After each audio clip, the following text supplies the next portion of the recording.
बिजली चमकती क्यों है? नन्हे राघव ने दादी से पूछा। आसमान में काले घने बादल एक अजीब खेल खेल रहे थे। कभी एक बादल ऊपर की ओर उड़ता, कभी दूसरा नीचे की ओर। अचानक एक झटका, बिजली चमकी और एक जोरदार गरज गूंज उठी। छोटे राघव की आंखें फैल गई, लेकिन दादी मुस्कुरा रही थी। राघव बेटा, डर मत। ये कोई जादू नहीं है, बल्कि प्रकृति का अपना छोटा सा खेल है, दादी ने कहा। आओ, मैं तुम्हें बताती हूँ कि ये बिजली कैसे बनती है। बादलों के भीतर रहस्यमय ताकतें छुपी होती है। जब ये बादल आपस में टकराते हैं या रगड़ खाते हैं, तो उनमें पॉजिटिव और नेगेटिव चार्ज जमा होने लगता है। जैसे जैसे ये चार्ज बढ़ते हैं, अचानक एक झटका लगता है और बस बिजली निकलती है।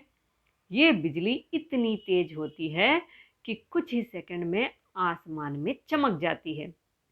राघव ने पूछा, दादी, तो गरज क्यों होती है?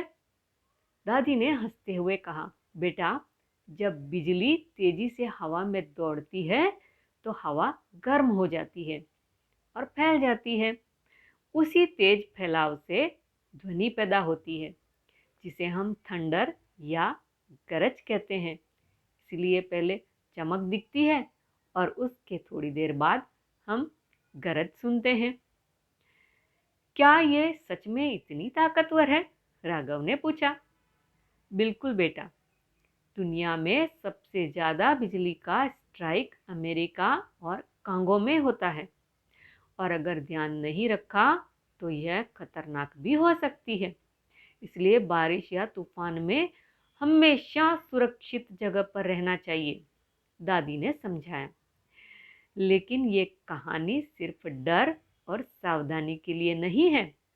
यह हमें सिखाती है कि विज्ञान और प्रकृति कितने मजेदार और शक्तिशाली हैं।